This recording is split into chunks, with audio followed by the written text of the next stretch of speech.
Wouldn't it be great to have experiences that are nourishing and energizing instead of depleting when you're traveling around the world, wherever it is you want to go? Well, I think you will love the person we're talking to today because that's what she does, is she helps create these experiences all around the world that energize you, that make you feel good. And we'll get to hear from her in just a moment. Welcome to Travel That Touches Your Soul podcast and video channel, where we bring you people, places around the world that help you connect with something greater than yourself or fulfill your heart's desires. I'm Karen Cleveland. Welcome to the show.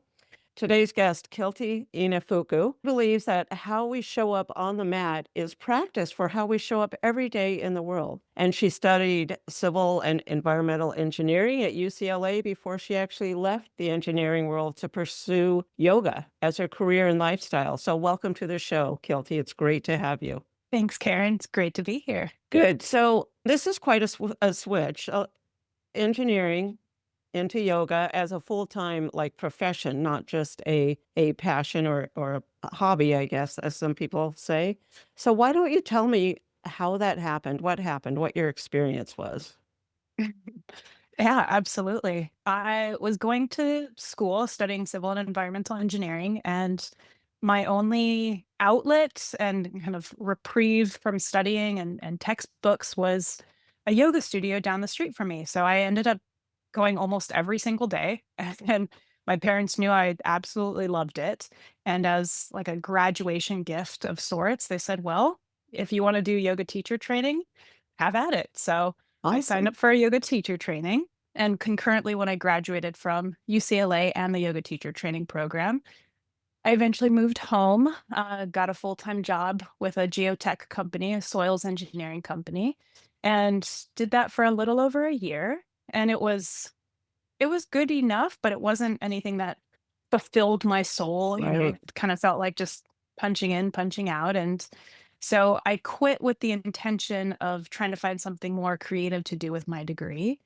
And Mhm. in that process of applying to all of these other different positions, which frankly sounded exactly the same, started teaching yoga as a side hobby, as a temporary form of income.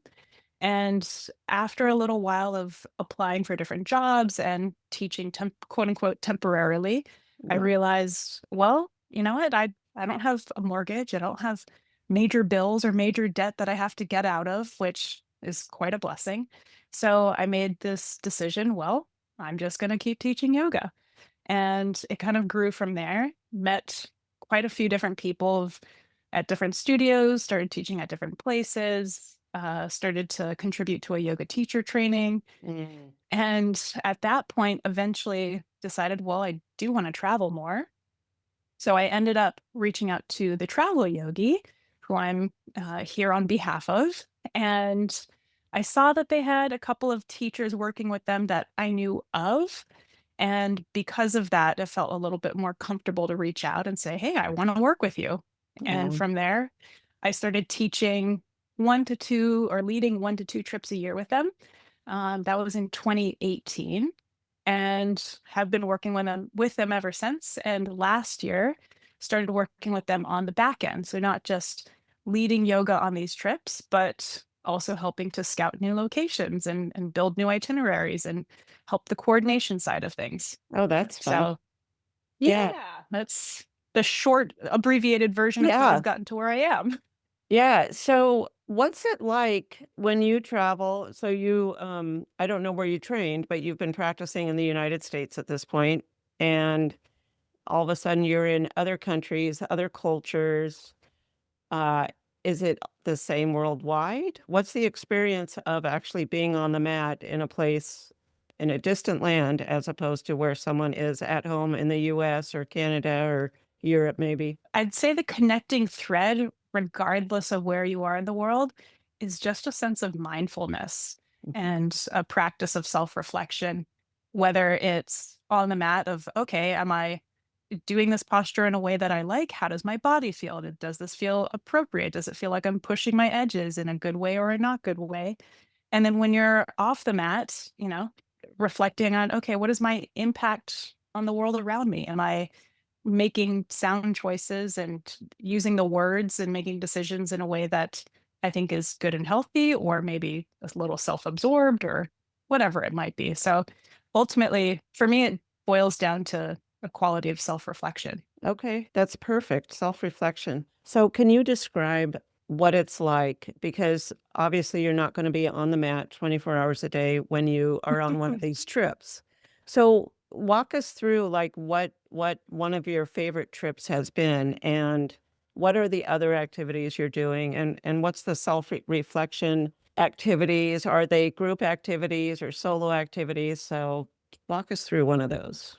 Okay. So, in general and at large, all of the trips that we run, we tend to brand ourselves, if you will. I don't know if that's the best word, but a typical, stereotypical yoga retreat, not in a bad way by any means, uh, has someone showing up to a beautiful location and focusing on the yoga, multiple practices throughout the day, a couple of workshops, and they will happen to go to the beach or happen to visit a market or go on a hike. Right. We have flip-flopped that where the focus is on the beach, the hike, the market, all of the Okay. things that make a place uniquely that place. And yoga is the icing on the cake. It is what happens once, sometimes twice a day. It is the grounding common thread for everyone. But Okay. the yoga is not the sole focus. The focus is on the adventure and the travel. So, with all of these different places we go, you get off the plane and you're tired and jet lagged and you get on your mat, and that helps get you on the time zone. And then the next day, you go out and explore something really amazing. And you come back and you stretch out your legs after a good solid hike. The next day, you wake up, you have an energizing practice, and then you go to the beach and explore around there. So it's a really nice combination of movement, mindfulness, and travel. So these trips, it sounds like they're for any level of person that, you don't have to be a yogi star, so to speak, to be on one of these trips. Absolutely. So we have travelers who, they follow a very specific teacher and they like to practice in that specific style. All of our trips offer vinyasa based practices. But we also have travelers who know how we travel, how we plan itineraries, and they just want to experience different parts of the world with us. So by no means do you have to be a quote unquote yogi or consider yourself to be one, just a Okay. desire to travel. And if you want to practice yoga with us, fantastic. And really travel with people that have this similar goal, right? Are both men and women on the trips? Totally. Yeah. I'd say some locations attract more men than women and vice versa, more women than men, but everyone's welcome. So I know I can look on the website, but do you have some trips coming up this year? Oh gosh, do we ever? I We mean, have you quite a few. personally, are you leading Ah, any? I I'm heading to Sri Lanka in March with a group, Okay. or end of March into April. So I've not actually been to Sri Lanka before. I'm very excited to explore that part of the world. And then later this year in October, I'm taking a crew to Iceland. Oh, nice, nice. Are there specific criteria for the locations that you're going? We aim to add 1 to 2 new locations every year to our map. There's not specific criteria that we have beyond we are excited to explore there, or we continue to get word from our travelers of, hey, when are you leading a trip to whatever destination? Yeah. So it's there. I can't say that there's a specific methodology to picking new locations, Okay. um, but all of the places we do go, they tend to be relatively bucket list Okay. locations. Okay. And so our goal is that when someone comes on these trips, they tick off their bucket list items and also we get them off the beaten path. So you're not going to go somewhere that you could plan on your own via TripAdvisor. All of our trips have a dedicated guide with you the entire week or the entire time. And it really does feel like a friend is showing you their home. This guide is from the area, they speak the local language. So it really feels like a cultural immersion and someone showing you, hey, this is, what's unique and special about this place. Here's some mythology and, stories from my childhood. about that area. And this is my favorite restaurant. This is where my family goes. Nice.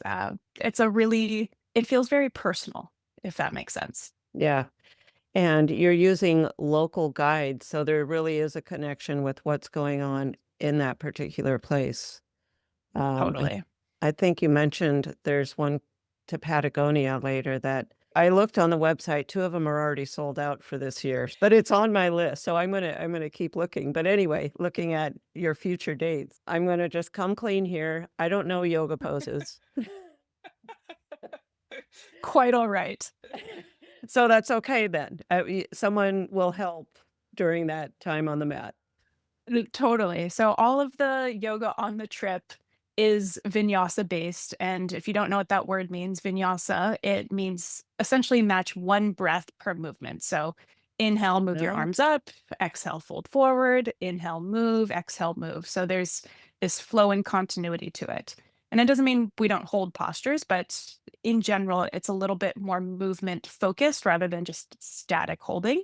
Okay. Um, with that, all of our teachers, they know and are well equipped to adapt practices and allow practitioners to ramp things up and add more intensity or tone it down and make it a lot more mellow.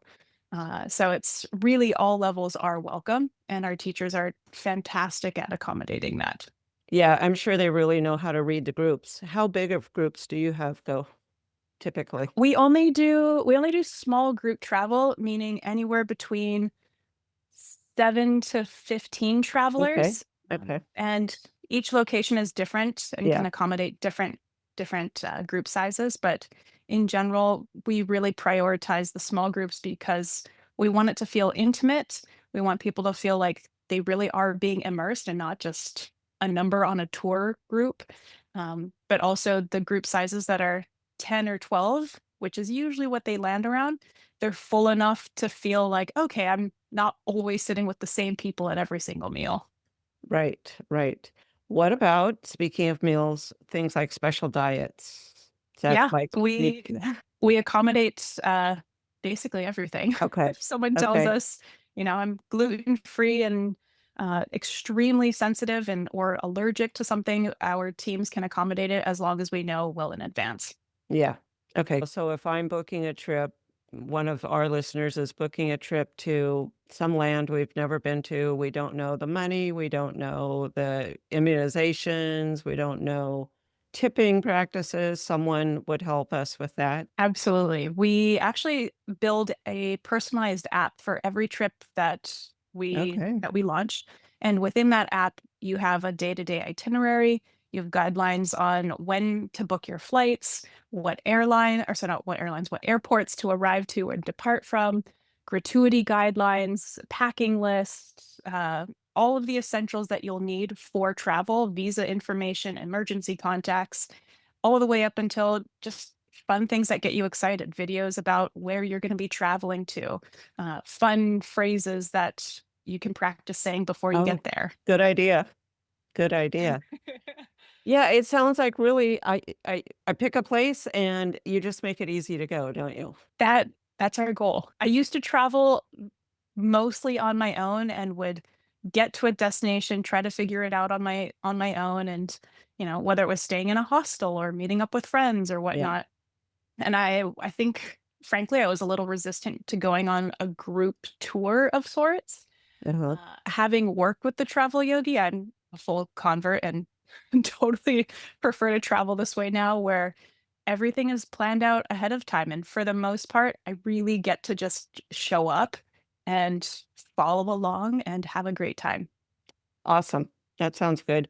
So I know that there was some special in January. Do you know of any other like promotions or anything you want to call out? We do have some new locations coming up that we are very excited about. Oh, where? We announced Greenland last year. So that the first departure for that will be in 2027. It is a bigger trip, but oh my goodness, if Okay, you have what do you see in Greenland? Tell me about Greenland. Have you been? I have. It is literally I'm speechless. It is incredible to see these giant glaciers that are anywhere from white to a turquoise blue, and it is just piercing. Um, the silence that if you've ever been in nature Oh, where it's either really creepy and eerie or super peaceful and just calming for your soul, that is Greenland. And wow. what's I find very unique, I'm part Hawaiian. I grew up in Hawaii, so connection to that culture is strong. And Greenland is not a place that I ever really knew about or envisioned myself visiting. But having been there, the native culture is very similar, and so Oh, their reliance and connection to nature is really, really, really impressive.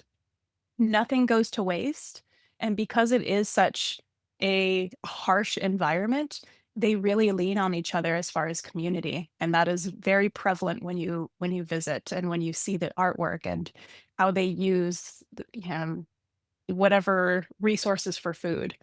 it sounds like a place I'd love to go. The silence.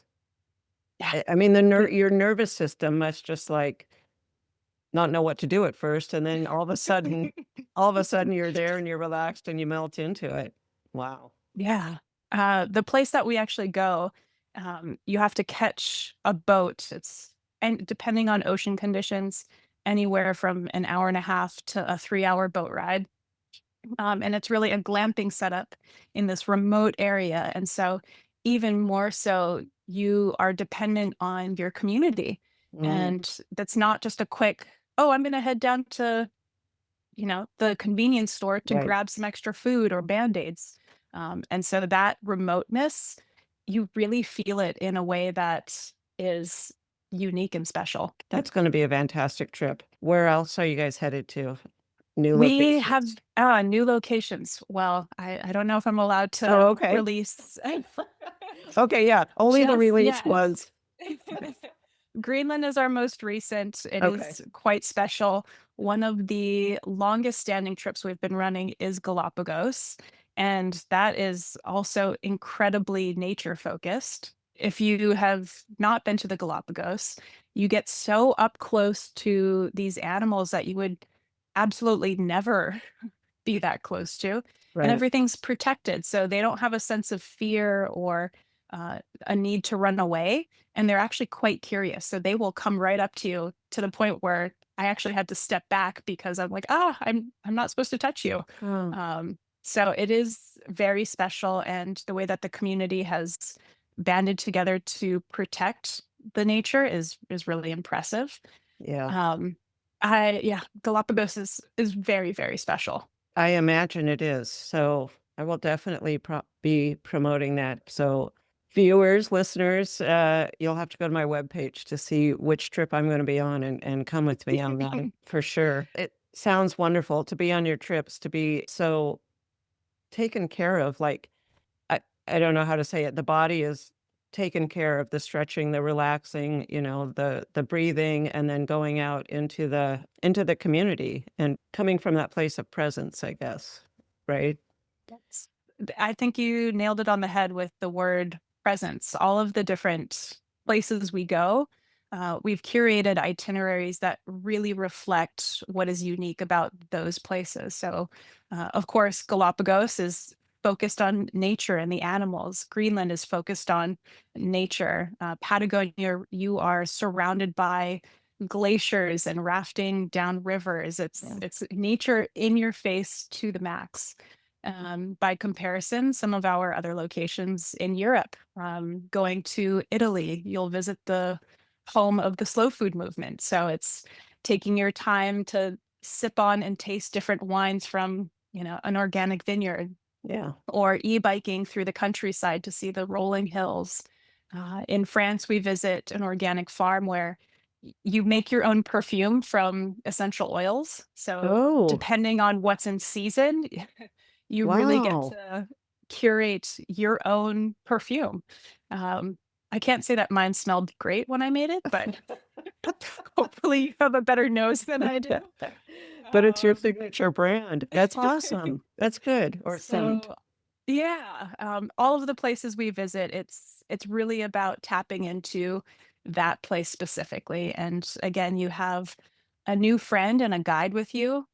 We get feedback from a lot of our travelers that they've maintained friendships with their guides and are now staying in touch on Facebook or whatever social media platform or email or text. And um, to have a new friend in a different part of the world is pretty special. It is. It helps the livelihood of the guides, of the families, because those people will either send or bring other people with them and probably travel with you again, your company. So, yeah, it's helping Yeah. in as long as it's in a positive way, it helps the people and the cultures and the land. It's Yeah, beautiful. absolutely. We want to prioritize traveling responsibly. So of course, hiring someone who is from that country and from that area is important. Staying at accommodations or luxury but small boutique hotels is really important, not just, finding a good deal uh, Right. at a chain hotel. Right. Um, Right. so as much as possible, doing good where we can. Nice. That sounds fantastic. Everything will be in the show notes as well, but do you want to tell us the website and any social Yeah. addresses we need? You can find us on the web, www.thetravelyogi.com, and very simple on Instagram and Facebook at The Travel Yogi. And those will be the easiest way to get in touch with us. Fantastic. Well, Kilty, I'm excited to travel with you. And like I said, listeners, viewers, you will be invited to come along as well. You're going to have to give me a frequent flyer card for your trips, it sounds like. Anyways, thank you for being on the show today. And viewers, listeners, I will connect with you later. Thank you.